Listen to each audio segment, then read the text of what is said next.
Hello guys, welcome back to the channel. Today we're talking about the FA Cup weekend that has just been bestowed upon us and how the results went, and you know, who's looking good and who's looking like a competition favourite and who might be a surprise team or whatever.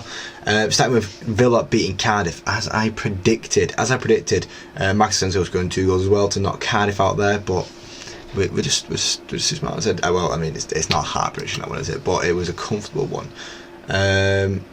On the Saturday games, we started off with a Crystal Palace vs Millwall, which saw the Millwall keeper Robert sent off after 8 minutes for karate kicking Mateta in the head. Mateta's thankfully now fine. He should be playing again soon. I did say this game would be closer than you'd think, but Millwall had 10 men missing the goalkeeper, kind of changed that around, and we saw Crystal Palace take it over. Tanganga on goal, Munoz scoring, and Eddie Nketiah scoring right at the end of the game to help Palace win 3-1. Easy for them. I told you Preston Burnley as well, right? I told you Burnley going to rest the team. They're going to change things around, and Preston went through 3-0 unscathed with Rory Brady, Osmajic and Keane scoring. Osmajic obviously was involved in a bit of like a racist tangle, to say. Last time played Burnley against Hannibal, and obviously them issues still haven't been sorted. And Osmajic scoring a goal and cupping his ears. He was loving life. Whether he's going to get anything against him, I don't know. Bournemouth and Wolves. Mateus Cunha, the saviour and the one ripping Wolves apart right now. Evan Hudson scored for Bournemouth, then Cunha equalised in the 60th minute and then got himself sent off in the 120th minute. End of the game. It was unnecessarily way to get sent off. Headbutting Kirkes. The game was over. He could have just gone to penalties and taken a penalty and probably scored a penalty, but instead Bournemouth win 5-4 on penalties, knocking Wolves out. I said this would be. I didn't think Bournemouth would win this game, but I thought they'd win it in full time. But obviously Cunha, man, his attitude problems just aren't great, are they?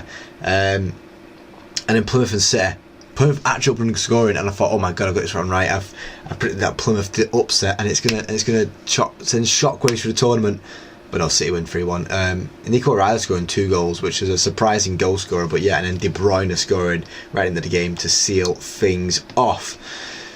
On to Sunday's games in Newcastle and Brighton. You saw Gordon get sent off for just something stupid. He didn't need to get sent off for, but he got sent off for it. And Lamptey also getting sent off for a second yellow. Saw them go into extra time at 1-1, both with 10 men. João Pedro was injured, so Brighton were basically playing with 9 men. And then Danny Welbeck in the 114th minute scoring to win Brighton the game and put Brighton through after it's a massive game at St James's, that, but it shows Newcastle can sometimes lack that threat that people think they just always consume. Fulham and United, I saw the FA Cup post it, or was it BBC post it, that we conceded the exact same goal in the exact same round, the exact same opposition in the exact same way. Last time I played Fulham, Mitrovic scoring a goal and Bassi scoring it as well. Back post, just no one following him, no one caring to follow it. And yeah, Fulham took the lead, and Bruno Fernandes, the warrior he is, dragging us forward, scoring a goal, equalising 1-1 on penalties, and Fulham beat us. Yeah. And then another game up to penalties as well was Nottingham versus Ipswich. Ipswich obviously taking the lead in the game, but then Ryan Yates equalising. Forest ended up winning the game 5-4 on penalties. Could have been better. It could have been. I thought Ipswich would win it. I thought Ipswich would play better, and they just didn't.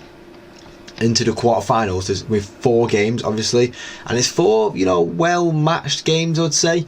Bournemouth versus City, I think, are the 2 best teams left in the tournament.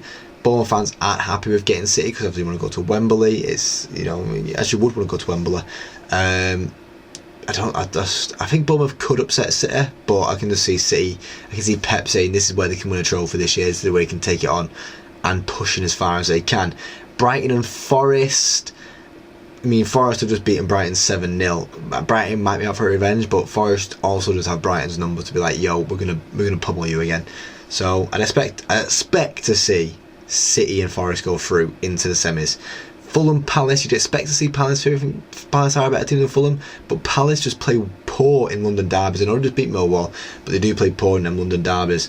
So I actually expect Fulham to go through. And then Preston Villa, you'd expect Villa to go through, you really would. but sometimes they just slip up, sometimes they just let things get to them. I expect, though, City, Forest, Fulham and Villa to go through into the next round, but hopefully we see Bournemouth, Forest, Palace and Villa. That's what I'd like to see. That'd be the more exciting one for me. That'd be like, ooh, who's going to take it? Because then they actually are all fighting for a European place, which is interesting to see, because then they get that Conference League spot and they'll be happy with it. But that is going to be the end of this video now, guys. If you've liked the video, please leave a like. We'll see more, subscribe, because there's more on the channel every single day. Thank you for watching, guys. Hopefully I do catch you next time. Cheers.